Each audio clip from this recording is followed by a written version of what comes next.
Ladies and gentlemen, welcome back to another episode of the Jay and Will Show. I'm Jay. What up? I'm Will. Let's do this. Yes, sir. We are back with another recap video. We're going to do things a little bit different this week. We are going to recap the Monday Night Football game that just took place earlier this week between the Cowboys and Eagles. And then in the same video, we're going to go ahead and move into our Week 4 predictions. So we'll start off, as we mentioned a second ago, Dallas Cowboys defeating the Philadelphia Eagles by a final score of 41-21. It was a beat 'em down. The score doesn't even reflect how bad of the game. Yeah, it wasn't even that close, and they beat them by 20. So I'm not gonna over talk it, man. I'll toss over to you, just your general thoughts on how they played and just about the game overall. Man, it was a great game by Dallas. The only downside was questionable was some plays. You had Mike McCarthy at the end of the first half not take timeouts, try to get the ball back into that game to make basically to put the game out of reach at that point. But he basically said it too that we just went with the conservative route, like defense playing well. There's no need to try to just let them finish out the half. It was basically let them finish out the half, and we'll take it into the second half. Forget where we were. Which, I mean, overall you were, but it's still like a divisional game, and one crazy bounce of the ball, and things could have been different because early on they could have been Dallas should have been beating them 35-0. It should have been a lot worse. Because you had the touchdown by Dallas early on, you had the interception, and that couldn't get out the end zone. They ended up getting that touchdown, which tied it up. And then that following drive, Dallas marched down and should have got the touchdown. They did. The ref said no. Right. And it's so right there, actually could have been 14-0 and just up and moving from that point on.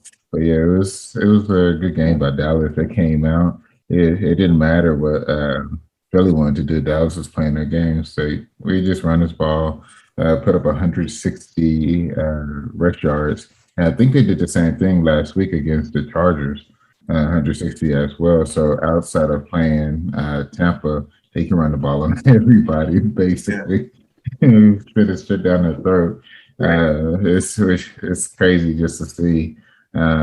But also, it just makes it easier for Dak as well, being able to do that.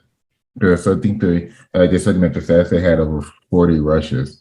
They had, which is insane. It's Jesus, I knew they were running it a lot, but not like that. But also, it makes sense to run it that much when you get a lead like that, and you just want to eat clock and still make it keep things going. Hand that ball off, keep that clock on, and do what you do. And then Dak was just surgical with it. It was, that was nice. Because he didn't care who was getting the ball. He wasn't force feeding CD. He wasn't force feeding Amari. So your tight ends were getting touchdowns.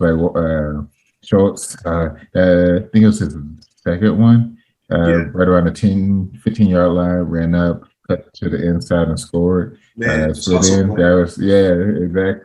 So it was nice. I told my wife that Dak wasn't going to let them have a bad game. It's I don't know what's going to happen, but Dak wasn't going to let them have a bad game, and they came out and showed out. So it was nice to see. What do you think? Man, I gotta be honest, bro. We talked about after the Chargers game how we were happy, but it was kind of like a dark cloud, with the way McCarthy handled the clock. The same thing happened in this game, but they just played so well that it was kind of more of an underdog or more of a understatement as opposed to what it was the week before. Yeah. We talked about how we watched the game, and I know you and your wife will watch it with the Manicast, and I said I couldn't do that because I need to hear what's going on. Yeah. I think those games are fun when you don't have a horse in the race because they don't really. They're keeping up with the game, but they're not. And so, like, I just want to be. I want to be focused on the game. So anyway, I went back and watched the Manicast, and I saw the part where where Peyton was upset about the country. About not Mike McCarthy not calling timeouts. And I also remember Eli saying that, well, maybe he wasn't sure if they were going to go for it on fourth down. So the scenario was, I think it was like a 3rd and 24, and they ran a screenplay that kind of like let's just kind of clear some room, whatever. And they got like 16, 17 yards off the screenplay. So they actually made the fourth down kind of manageable. So when Eli mentioned, oh, well, maybe he didn't know if they're going to go for it on fourth down, like, okay, I get that part. But you could have called the timeout when they got to 3rd and 24. I think at that point it was like a minute 45, somewhere in there. It was just right after the 2-minute warning. So there was time after that play to preserve some time. So that even if they do, even if you don't call a timeout after 3rd because you want to see if they're going to go for it on 4th, even if they don't do that, you still have around a minute left to give your guys the ball. And I think I want to say they had 2 timeouts at that point. I think so. So you still would have had a timeout. Challenge. One failed challenge, yes. So they had 2 timeouts. So even if you didn't call the timeout after 3rd down, if you wanted to keep a timeout for the drive to get some more points, I'd be fine with that. But to not call the timeout between 2nd and 3rd down just didn't really make any sense to me. They had a negative play. I forgot what it was, but there was a negative play that caused it to be. I know they had a penalty. I think it was a tackle for loss or something like that. They got to that point. I know they had a holding, and I want to say it was a tackle for loss after that. But they got to 3rd and 24. I think it's fine to call a timeout at 3rd and 24. Again, I'm not, I don't think you expect the screenplay to get that many yards, but you at least know they're not going to get the first down off of the 3rd down. So, you have the opportunity at one point to at least save that timeout if you choose to and still have about a minute left on the clock. So I just don't understand that. We talked about last week playing to win versus playing out to lose, and I felt like that was definitely a playing out to lose move. And then also, like, I look now at the Chargers-Chiefs game as a prime example of a coach saying, you know what, excuse my language, but you know what, fuck it. I'm just gonna do what I gotta do because I don't want to depend on anything else. I want to score. I don't want to leave the ball in Patrick Mahomes' hands. Like, I know we can run the clock down and score a field goal, whatever, but that still gives them more time. So you know what, I'm going for a touchdown. So I just like their aggressiveness. They went for it down a couple times during that drive before they scored, and then ultimately made the decision to go for a touchdown instead of trying to get 3. I just like that confidence that he showed in Herbert and those boys to be able to do what they need to do.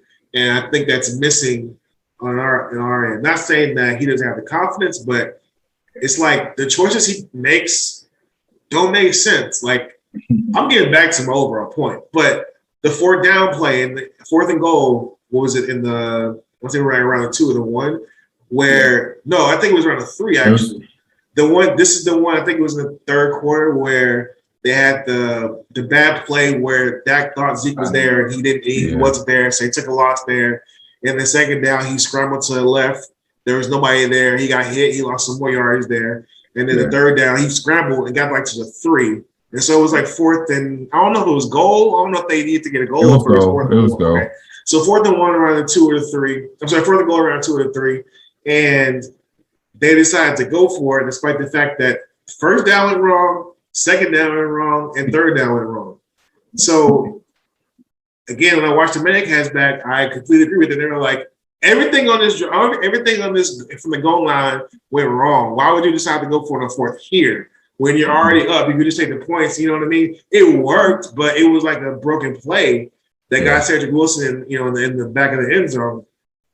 So it's like being aggressive in that aspect of things when the game is essentially in hand, but not being aggressive in a game and in a point in the game where it's 20-7, so there's only a 2-possession game, so that can go either way. Knowing that Philadelphia does get the ball to start the second half, like, why would you not want to at least give their offense a chance to make something happen? I mean, worst case scenario, you're in the same spot you're already in anyway, and Philly's getting the ball to start the second half regardless. So why not put up points?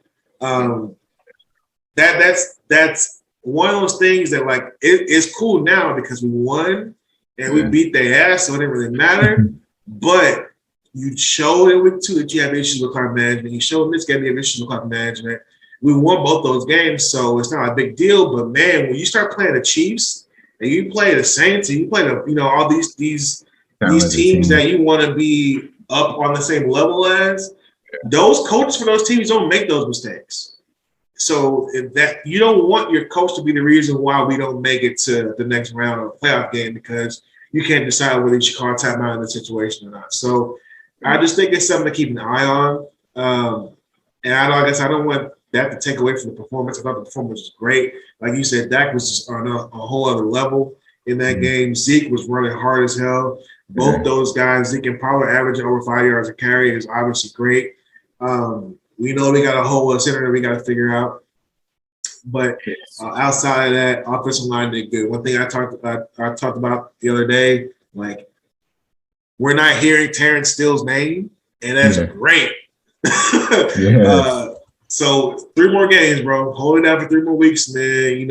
Whatever. But it's good to know that we may have that spring tackle that we didn't think we had. Because the offensive line, if we can stay healthy all year, it'll be the first time in a very long time. So we kind of expect someone to miss time, so to have that kind of ace in the hole is awesome. Defense, like. They only gave us 12 points. They gave us 14 points. Yeah. Remember, Dak fumbled in the end zone. Exactly. Those 7 points don't belong to the defense. So they gave us 14 points, including a play that was just like, I'm just going to throw it like that fourth quarter touchdown towards the end. So up until that point, up until garbage time, they only gave up 7 points. Yeah. So, like, we can talk about how much yardage they give up and all that type of stuff, but bro, when it comes down to it, they're making the plays they need to make to keep the other team off the board. And I'll wrap it up by saying this. I didn't want to say it. Just leave it. Okay, I won't say it. Just leave it. Good performance. Like I said, just yeah. Good performance. What's understood doesn't need to be said. He said something right there. That's a bar. So good performance. Proud of those guys. Got a game this week that could be a trap, potentially. Carolina, obviously, they're missing Christian McCaffrey, but they're 3-0 for a reason. And we'll see how it goes. But yeah, look, hey, 2-1. It's going the way we thought it would go. We thought, hey, they'll probably lose the first game, but they should be good to win against the Chargers, win against Philly. So we're on the right track. So just hoping we're able to keep them going. And doing all this despite not being healthy is fantastic. That's what's huge. That's a huge part. And there's depth that we didn't really expect. Before we go on to predictions, I just want to kind of circle back and just get your take, because I think we do need to take some time to appreciate this defense. So I'll give you the floor. What are your thoughts on what we've seen these first 3 games from the defense? They have timely pass rush. So a lot of times you end up hearing like Dallas doesn't have a pass rush here or there. But if you watch like the whole game in its entirety, it's timely. It's timely as fuck. It's like it could be right there at a swing point of the game, and then you'll see Gregory get a good push coming around that edge, and bam, Galen's rushing out to get all in the air to try to get out, and boom, you get a holding penalty. That's where, because I think Gregory alone ended up getting like 3 holding calls. Yeah, they were holding. Yeah, I think he ended up getting like 3 of them alone just from his pass rush. So just because the stat line doesn't say any sacks, but you get these penalties and these pass rush or quarterback pressures is really good. The defense played much better. It's pretty crazy. Anthony Brown wasn't barbecue chicken out there. He even got a good interception. I was hoping that he would have been able to stay up a little bit longer and fall into the end zone, Right. just so that they would have been able to get the ball at the 20. But Right. it is what it is. Been Right. able to get that in. That Diggs guy is really Woo! good. Like Jerry said on the fan, he's a wide receiver. Was it uh, playing as a or just perpetrating as a cornerback or something Masquerading like as a that? corner. Yeah, Yeah. masquerading. There you go. Yeah. Yeah, yeah, wide receiver masquerading as a cornerback. It's like it's true. Because even when Nick Saban was on the Manning cast, he talked about it. So yeah, he was a receiver Yeah, originally, but man. they had to put him on defense just to make sure that he got on the field. It's like Mhm. that's how you know there's so much talent down there, but he Right. has enough talent to where they see is like you're not one of our best receivers. You're super talented. You're not Right. one of our best receivers, but let us get you on this defensive side of the ball and see. Let us see what we can do about it. And you saw the ball skills on Monday. Mhm. Like that interception, it was just all right here. Read it like a book, bro. Yeah, Yeah. and to be honest, like doing the Manning cast made it that a little bit that much more special because Saban talked about that Mm-hmm. how he teaches their defensive backs those the 3-step drop because Mm-hmm. he Mm-hmm. count 1, 2, 3. You know, it's coming out quick, and the Right. only way that they'll be able to come out quick like that is to going. It's being an out. He read it. Yeah, Yeah. he absolutely read it in the races. So it was being beauty. Micah, I don't even know what all I can say about Micah. This We don't I think have enough time. exactly. Every week I've been talking about him. Only thing actually, I have one thing. Uh, get him off the doggone field once it's a blowout. I don't want Yes, to say. bro. I don't need to see him out there. I don't need to see Diggs out there. Yeah, Dak, see, they were smart enough to get Dak out up Yeah. until it was kind of nil out the victory Right. formation. Right. But yeah, get these guys out there because he Michael was limping. He was laying on the field, and then you bring him back out. He's out like 2 plays and they put him right back in. It's like, whoa, Exactly. whoa, That whoa, where you no, going? y'all tripping. Like Tripping. no. That's much for our defense right there. Being able to line him up, hand in the or not hand in the ground, but as a D end linebacker all over the field. Like I think he's the stocky version. He could basically be the stocky version of Jalen Ramsey. Like because Ramsey is all over the field in the secondary, and you got Micah can be all over the field as far as the front seven. Right. So it's really special. But this defense is playing really well. And it's all because of Dan Quinn being able to build the defense around the players that you have, putting them in a position to succeed instead of trying to have them to be extraordinary. Hey, just do your ordinary shit and do it very well. That's all we can ask. Do Right. this one thing and do it very well. That's all we can ask. It's not asking you to do too much. And so far, it's been really well because it's been more of a bend but don't break Yeah. defense. Yeah, ball gets downfield, but once it gets basically inside the 20, a lot Good of luck. things bog down. Yeah. So because over the last 2 games, you have 14 offensive points for Philly. You have 17 offensive points for San Diego. So it's tracking in the right direction. Yeah. And then you kept Tampa right around the low 30s, which I mean is Tampa. Right. They can they can put up a lot of points. So Right. defense playing really well. Defense playing really well. Surprising. And I think they're just kind of playing like, you talked about Dan Quinn, who he does deserve all the credit in the world. When you have Yeah. a guy who came in, and I can't remember if this was said by Ryan Clark or who mentioned it, but I remember someone mentioning that when he came in, he didn't come in and say, "Hey, this is my defense. This is how we're going to do things." Boom, boom, boom. He said, "Okay, who do I have on this team? Who's on the roster? And what can I make out of what I got?" And you kind of touched on that. So not trying to have all these guys conform to what you want, but being more open-minded and saying, okay, what can I do with what I have? And how can we make this team be the best version of themselves? And so having that approach from a guy who had every right to come in and say, look, I was the defensive coordinator for Legion of Boom. You're going to do what I say, and this is how it's going to work. But he didn't do that.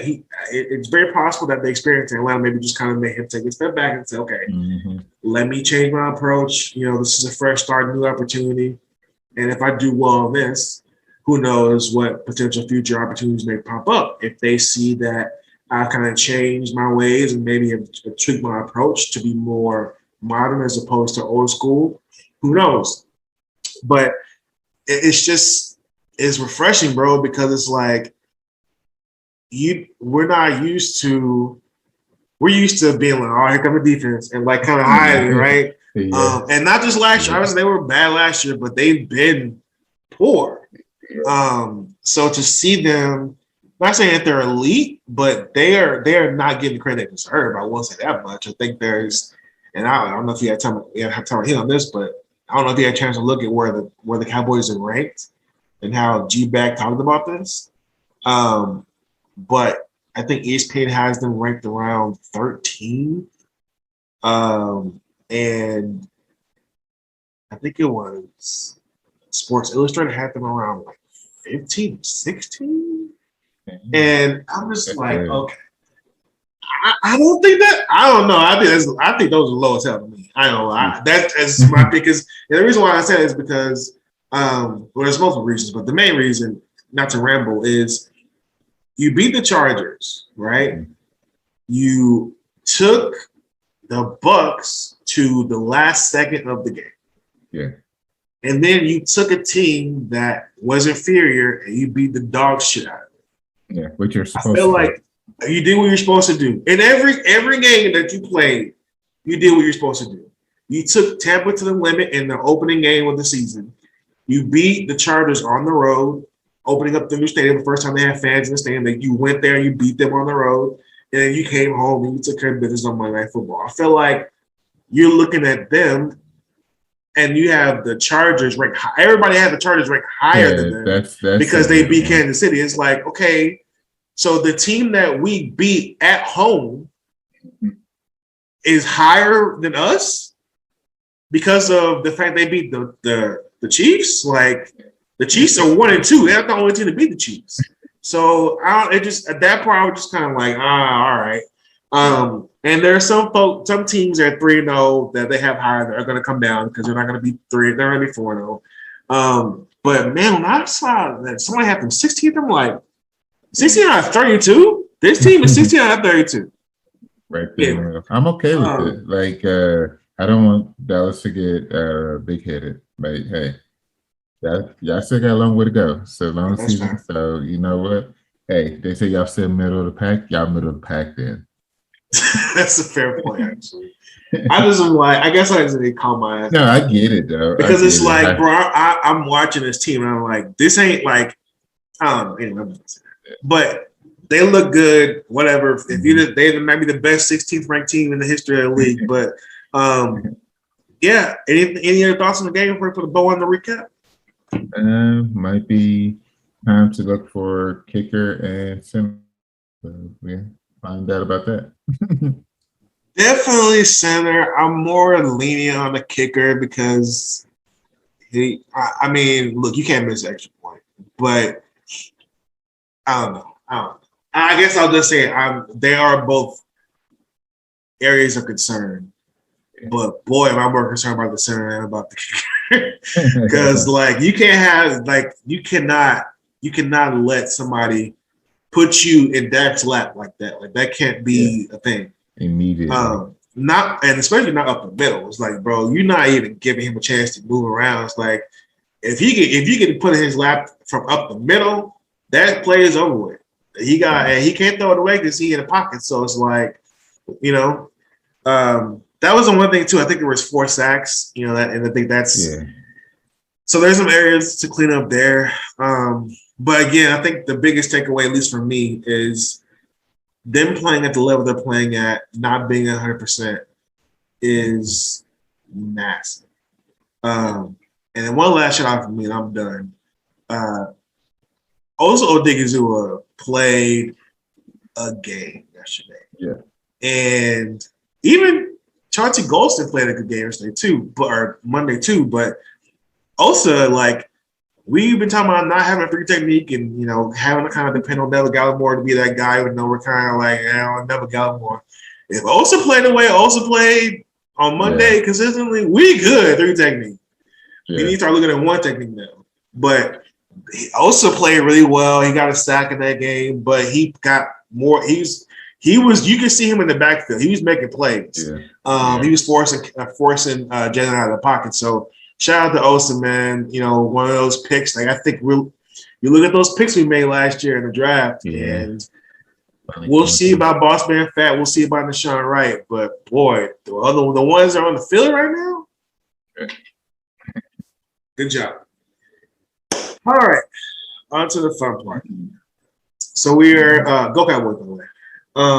We are moving on to the Week 4 prediction version of the program. So on games that we both agree are going to be wins for a specific team, more of just like beat them down, more than likely, we're not going to spend a whole lot of time talking about the game. We're going to give you the prediction and move on to the next game. You'll see it's kind of top heavy at the beginning of these picks. So you'll see what I'm talking about here in a second.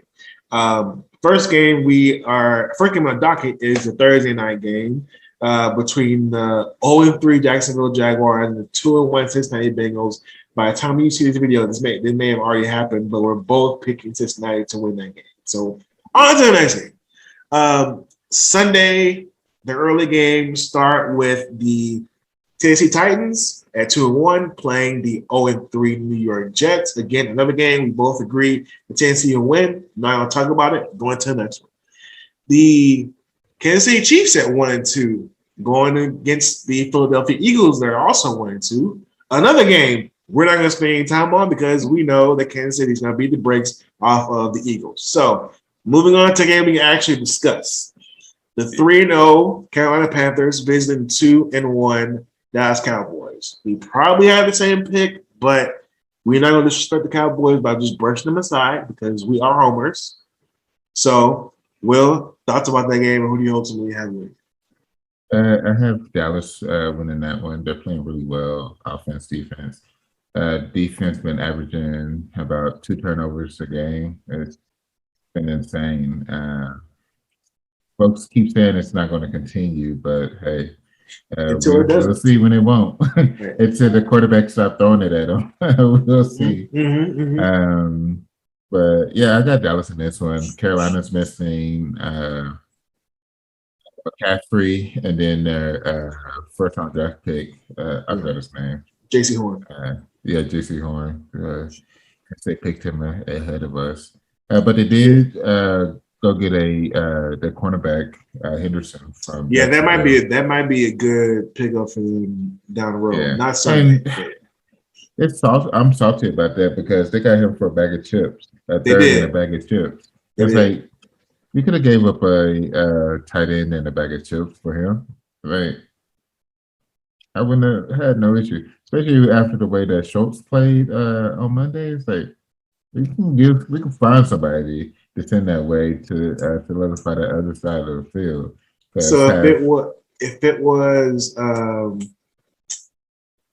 gosh, what is his name? Not Dallas. What's Jarwin. Yes, if it was Blake Jarwin the third, you would do that for C.J. Henderson? Actually, I probably would have been able to get a fourth out of it because I think Jarwin is a little bit higher up the food chain. Yeah, that's why you could have got a weaker draft pick out of it.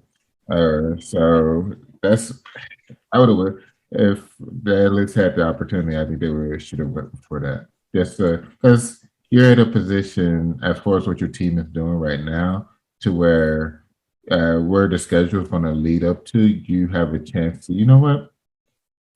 We can win this division, and then we can set our sights on bigger things. And we need to get the players to help ensure that. And so part of that is ensuring the other side of the field. Because Anthony Brown got the interception, but still, we got a lot more better quarterbacks coming up. So we need that dealt with. And I'm not sure if it's them. I'm not sure if it's them. I have Dallas too.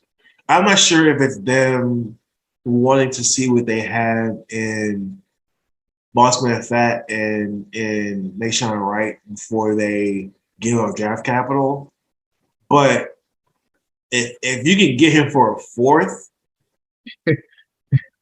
because I mean it's like and now don't get me wrong, like Dallas has done a good job of finding talent in the middle rounds.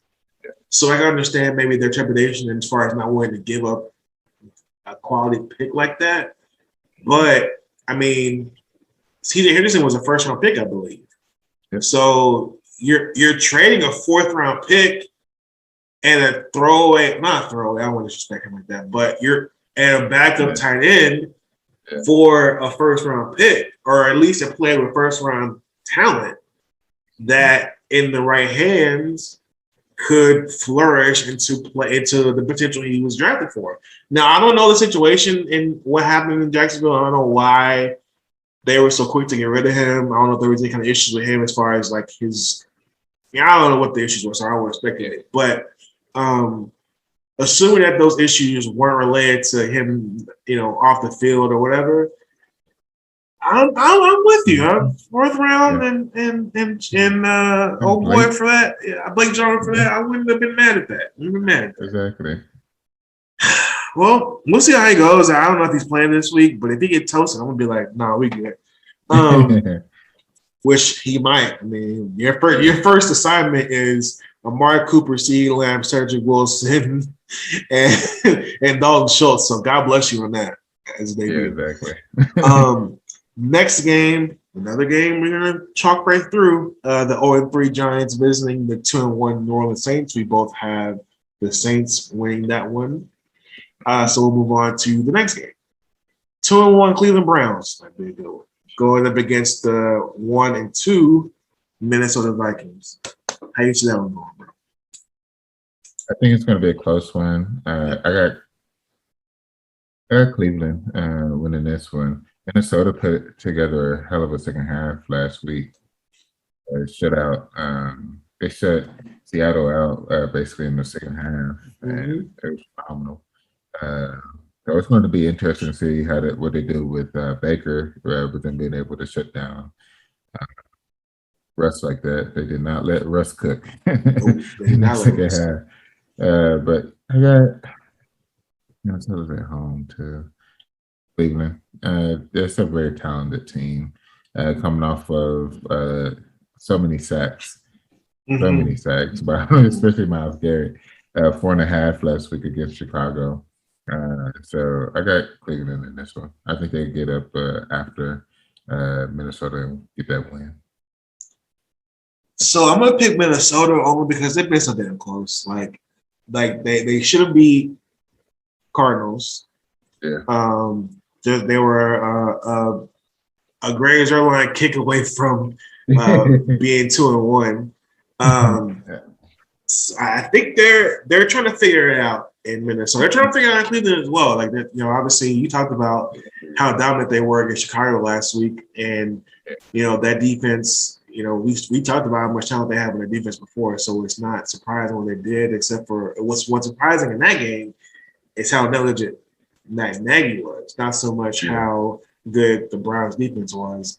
I'm picking Minnesota only because A, it's at home, and B, I feel like they're kind of figuring it out. I think if they make that field goal and beat Arizona, people look at them totally different at this point. Beating Seattle and beating Arizona, and two teams that are in a division that everybody looks at as the best division in football. To be able to hang with two of those teams like that, it says a lot about what they're trying to get done there. So I'm going to go with Minnesota, but I think it's going to be a really good game. One that I probably won't have locally just because I won't keep mentioning it every week, but Austin's games are trash. But yeah, I'm going to go with the Vikings in that one. Next game. This is probably going to be a fun game, even though they're both really bad teams. 0-3 Detroit Lions visiting the 1-2 Chicago Bears. That might be a good game, bro. Yeah, that'd be pretty fun. I want Justin Fields to start. Is that okay? Because I thought about this while I was making my pick. It's kind of like contingent upon who they start. But I did ultimately pick Detroit to win with very little confidence. But two reasons. One, they deserve to win, man. That last week was just like that was bad. Horrible. That bad the no call and delay game, and then that's just hard. But part of me wants to see the world burn in Chicago. No lie, because I think Nagy's mismanaging that so badly that I kind of want them just to move on from him and give Justin Fields a fair shake with someone else. I'm not saying he'll be fired after week 4, but it'll go a long way if they lose this game. Especially at home, like the Bluebirds will be out. You lose to the Lions, bro. Yeah. So I'm gonna pick the Detroit Lions to get their first win. I thought they played well against Baltimore. I think better people expected. I think a lot of people looked at Baltimore beating Kansas City in week 2, and then going to Detroit and looking at it as a potential trap game, and it almost was. They almost lost the game. So I 0-3, but I like the way they played. I think that kind of is one of those games you can build off of. I think they're gonna be hungry and ready to get a win. So I'm expecting them to go and get that. Going to be Chicago. Yeah. I got Chicago. Justin Fields starting. I don't see what happened last week happening again. So it can only go up from last week. So yeah, I got Chicago winning. It's a fair point. More than one net yard. Yeah. All right. We said Buffalo. Okay, so next one. 1-2 Houston Texans visiting 2-1 Buffalo Bills. We both have Buffalo in this one, so we won't spend time talking about that one. Next game, 0-3 Indianapolis Colts visiting the 1-2 Miami Dolphins. How you feel about that one? Is Tua back? Tua is not back yet. I got Indianapolis. Miami. I appreciate that. I got my fantasy win because of it, so I got Indy. I'm picking Indianapolis too. I think they get their first win of the season. I like Jacoby Brissett, and I thought he played well last week, but it was tough. And I think did they play Las Vegas last week? Yeah, Las Vegas. They kept it close. It was close. Yeah, it went to overtime. So I mean, but yeah, they're just not a very good team. So I'm gonna pick the Colts to win this one. Colts aren't a very good team either, but I think if I had to pick between these two, I would pick the Colts to win. So I'm gonna go with them in this one as well. Next game, we have the 1-2 Washington football team visiting the 1-2 Atlanta Falcons. Ugh, that might be a stinker. How you see that one going? Because I have no idea. It's gonna be so bad. So, I didn't think Washington's defense would be this bad. Like gave up 30 to Giants, gave up 40 to Buffalo. Like they might give up another 30 to Atlanta. Like this is getting ugly. I got Atlanta winning this one. Yeah, they're gonna get this one. They're gonna win 2 in a row. Dang, they're gonna end up winning 3 in a row. Ooh, maybe 4. Atlanta. Washington, this is the last chance I'm giving you. I drafted your defense because I felt like that was going to be consistent potential for double-digit defensive points every week. And I don't think you had a week yet where you were in the positive as far as points on offense. So I'll need you to figure that out. I'm giving you one more chance because it is the Atlanta Falcons, and they stink. So if you can't beat this team, because you already showed you can't beat, you already showed how you almost couldn't beat the Giants. You barely beat them. Mm-hmm. They kind of beat themselves more than you actually beat them. And I have no faith in you, but even though I have no faith in you, I have even less faith in Atlanta, even though they won last week. So I am going to pick Washington. But I'm telling you right now, Washington, you screw this up for me. I'm never picking you ever. As if you can. But I drafted y'all. Y'all ain't done. Y'all been the negative since I drafted y'all. As soon as I press draft, y'all start losing points. Now, come on, man. Like, I got more points than y'all do. Me, by myself. Do better. I'm going to Washington. All right. Next game. Seattle Seahawks at 1-2, visiting the 2-1 49ers. It should be a good game. Should be a good game. How you feel about that one? San Francisco is playing better than what I expected, and Seattle's playing worse than I expected. Yeah, I'm gonna take San Fran in this one. I hope it's a shootout, though. Any particular reason why you hope it's a shootout? Or just I want Russ Cook. I got Russ and Lockett. Oh, okay. On my fantasy, so okay, gotcha. Yeah, I need to get another dub. So they lose 48-42, something like that. Yeah. And all the points between them two. Yeah. I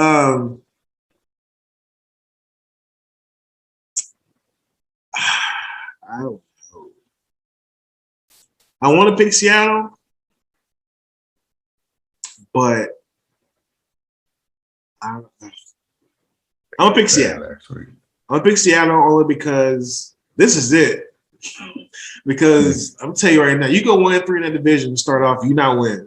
And if you don't win that division, if you 1-3, good luck getting the wild card. Because they're not saying they can't turn it around, but in that division, you got the Rams is probably about to be 4-0, and you have the 49ers who they play they play the Cardinals. They play the Rams next. Oh, they play them after this week? Oh yeah, no, y'all have to win. This is a must win. I'm going with Seattle. This is a must win. They know that. They got the schedule before we did, so they know what time it is. They know what's coming up. They know that Buzz saw it, and the Rams are coming, so they got it. They got to win this game. They have to win this game because you lose this game and go 1-3, and then you lose against the Rams and go 1-4, you're done. That's it. Yeah. I don't care if it's 17 games or not. You go 1-4 in that division, you are not making the playoffs. So this is it. This is it for them. So because of that, I'm gonna go with Seattle on this one. You about to say something? No, it makes sense. So that's against the law, man. Come on. Yeah. All right. Next game, fun game. Bella 3-0s. Arizona Cardinals, who should not be 3-0 by the way, but 3-0 Arizona Cardinals against 3-0 LA Rams. I got the Rams in this one. They're at home. They should take care of business. It should be a fun game. I'm interested to see how they're able to box Kyler Murray in, if they're able to box Kyler Murray in, because I think that defense is great, but Kyler is different. And I'm interested to see how they're able to do that because just when you think you got him in, like you got him where you think where you want him, you think you want him, he finds a way to either get out or throw the ball down to Nuke or to Christian Kirk or to AJ Green, who seems to have had some sort of resurgence with the Cardinals. So having him playing well is another feather in their cap. So it'll be a game. I don't think it's going to be a blowout by any means. I think it'll be a good game. Arizona's defense is not bad either. But I do have the Rams picking that one up. What you got? I'm going Cardinals just because I think the hype of last week, the Rams going to end up having a drop off just because of the game. And Arizona having their close calls will pick up. This is a divisional game. If we want to see ourselves in the playoffs, especially with a chance to win this division, this is one of those games you have to win. And with both of them playing good ball right now, like this is a fun one. This is going to be a fun one. I'm taking the Cardinals in this one. All right. Next game, 1-2 Steelers facing the 2-1 Green Bay Packers. We both have Green Bay in that one, so we'll go ahead and move on to the next one, which might be fun also. Probably will be. 2-1 Baltimore Ravens visiting the 3-0 Denver Broncos. How you feel about that one? Denver's better than what I expected. Yes, they are. It's like 3-0. It's like, okay. This is going to be a good test for them. Especially Vaughn going up against Lamar. See how he's able to get away from him. This one's going to be fun to watch. I'm looking forward to this one. I'm going to go Baltimore.